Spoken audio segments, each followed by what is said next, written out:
Welcome to part 2 of I Need a Job Online. A Job Online. This is Scott with Perry Public Library, and I'd like to welcome you to this particular session. This is the second half of the I Need a Job Online series, which we are going through.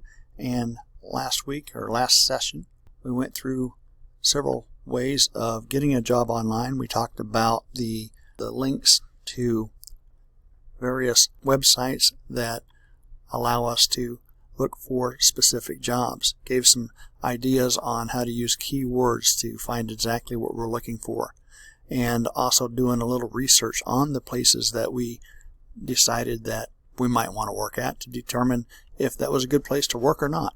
Well, today we're going to talk a little bit about resumes and cover letters. But first I want to make sure that we understand the class intention here. The intent of these classes is just to give you confidence and beginning resources to get your job, to get employment. It's not an exhaustive, detailed means of being put to work. So just bear in mind that it's supposed to be a little bit of inspiration for you to do a little bit on your own. Pew Research gave us a quote in 2021. It says there are more jobs than jobless people in 42 states. So that should be sort of comforting to us if we're looking for a job. Another quote that was given is that there are approximately 1 million more jobs on the market than there are people to work them. So that, again, it should be encouraging to us. And finally, there's a little bit of a difference between a job and a career. Jobs versus careers.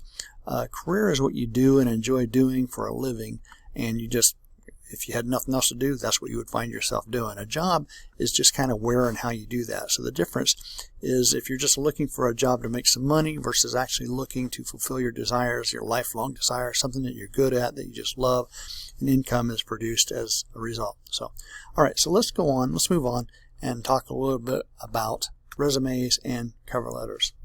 A resume is like your attention-grabbing billboard, or when fireworks go off. What happens when fireworks go off?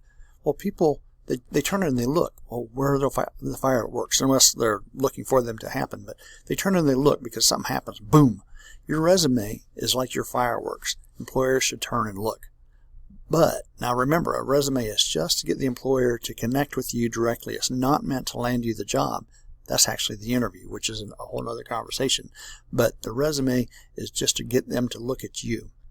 And do you ever see those searchlights in the sky sometimes on a summer night? If you live near a city or in a city, and like when I do, sometimes they're not too far away. I always want to chase them down to see where they're coming from. And usually it's like a car dealership that's running a sale or something, and they're just trying to get people to come. Well, that's exactly what your resume is supposed to do. It's trying to get the managers, the hiring managers, to chase you down because of the searchlight of your resume and your cover letter.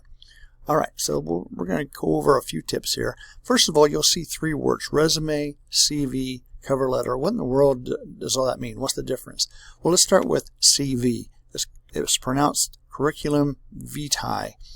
I think that's French. But anyway, it's a long-winded version of a resume that details multiple accomplishments, things you've published, academics, that type of thing. It's generally more for academic type of jobs like professors or medical specialists and doctors and so forth.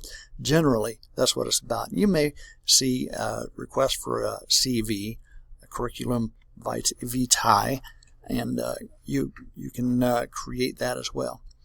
Cover letter. Cover letters introduce you to an employer through a personalized explanation of your qualifications and your interest in a position. It gives insight to your soft skills, your attitude, your motivations. Employers sort of get a sense of how well you might fit in with their company culture and how they can use your experience to accomplish what that position requires, the one that you're trying to get. A resume, the sole purpose is simply to land you an interview. It gives your potential employer a feel of your past experience and your skills, and it actually explains your skills a little bit. A lot of times people provide data-driven facts relating to their skills. For example, a human resource manager might say they reduced employee turnover by 20%. So there's a little bit of data that goes along with that. And that's kind of a grabber for a hiring manager. Like, that he did what? Wow. And maybe that's something that they can use for them. Here are some quality sites that you can go to for current and exact resume tips. Basically, you can just type and research these tips right into your browser. One is How to Write a Competitive Resume in 2021 from Forbes magazine. and which is very up to date. Top resume formats, tips and examples. How to make a resume in 2021, a beginner's guide. 11 impactful ways to update your resume. That's from JobScan, of course. What does the best resume look like in 2021 or 22 in this case, since we're now in 2022? How to write a great resume in 2022, you might even say. The complete guide. Just type in things like that into your browser of your computer and see what articles come up and read. And what you'll find upon reading a lot of them is you'll find some common denominators, which is what you want to do in order to write a quality resume that's going to grab the attention of a hiring manager or employer, so that they'll call you. So get that person on the phone. We need to find out more about them. That's what you want. Now, you need to know about the first screener of your resume. We can forget about the scenario of the hassled potential boss at the desk surrounded by piles of applications. The first person to see your resume actually is likely to be an applicant tracking system, or ATS. It's a software that's used by a majority of companies to whittle down a mountain of applicants. It's a fancy HR word for database. And because of it, the words that you use on your resume matter a lot. These databases are pretty specific. The potential employer is looking for a business manager or operations manager. Anyone with these words on the resume, they'll come up. But if you work somewhere as a district manager and list that real prominently, you may not pass the ATS screen for the business manager or operation manager jobs, and you get passed over. So after reading the resume, the ATS assigns a score about how good a fit it is, which determines where you are in the pecking order. And if your resume is not engineered to pass that gatekeeper, you won't move on to a human, which is the whole point. Some of these tracking systems are very sophisticated. ATS not only can score words, but some advanced intelligence can detect how soon those keywords appear or how often they appear. And the quicker your resume gives the ATS what it's looking for, the better your chances are that a human will read your resume, and that's what you want. The bottom line here is that you need to optimize your resume to pass the ATS by reading the job description and tailoring your resume to that using the keywords that they use. So think of your resume as a marketing tool, not a transcript. You want to focus on current crucial skills. Mention your technology skills, including Microsoft Office, Acrobat, other things that you can think of that you do, skills that you actually have acquired and maybe haven't even thought about, but your employers will be thinking about it. Scan job descriptions to make sure that you're hitting keywords in the description in your resume. The words that they use for things that they want, use those words right back at them to show them that you're the one that they need to hire. However, don't get too wordy. A lot of people exceed the ideal word length for their resume, which research shows is between 475 and 600 words. Data shows that resumes over 600 words are 43% less hireable, and yet 77% of resumes are outside the ideal range. So when it comes to word length, sometimes less is more. A good thing to always keep in mind. So formatting and word choice, that matters a lot as well. You may be tempted to show off your InDesign skills or your English major vocabulary, right? But when it comes to creating a resume that will pass the ATS test, simplicity is your friend. Simple formatting and headers such as skills, experience, words like that will help to ensure that your resume is processed right. There's several companies that work toward this. ResuMatch is an awesome free service created by Cultivated Culture. Simplicity of its functions has all you do is upload and paste your resume on one side of the page, input the job descriptions and the simple metrics on the other side. It's as simple as that.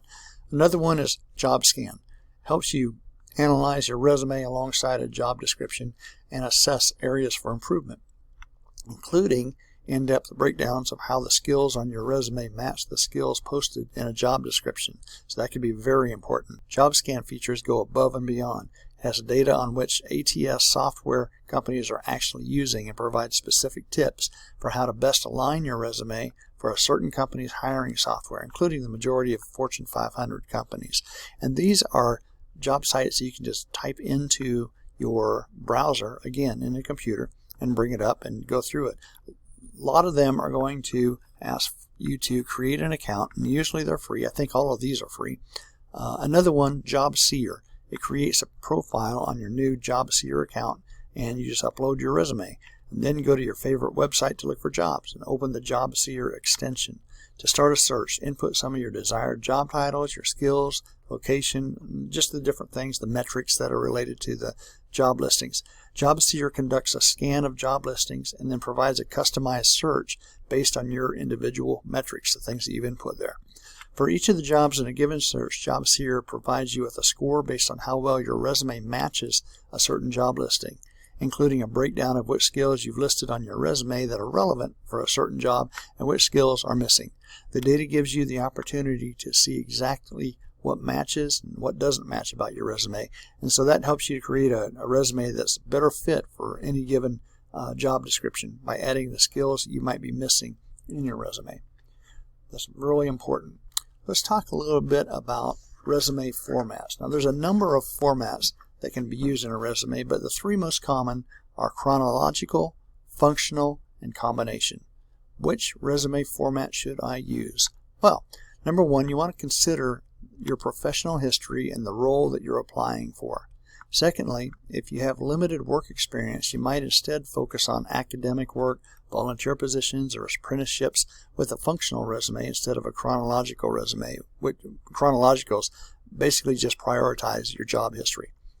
So let's talk about them specifically. Chronological resume lists your work experience in reverse chronological order. In other words, starting with the most recent first and going backwards in time.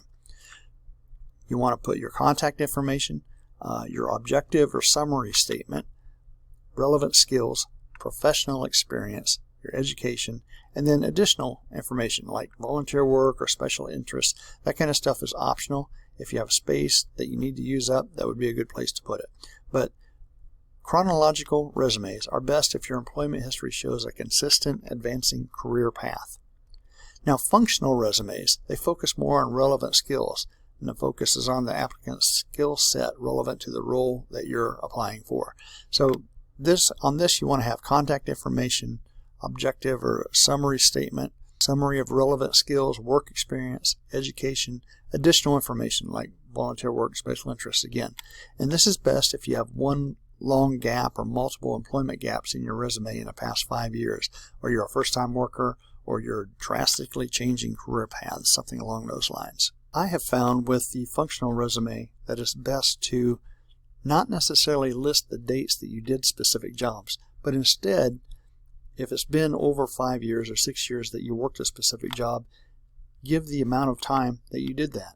So for example, if you were in the food service industry and were maybe a server or a food prep or something like that, you did that for 3 years rather than from 1998 to 2001, for example, if that was the time frame. So think about it in terms of grouping times together, not necessarily the exact date or years that it happened.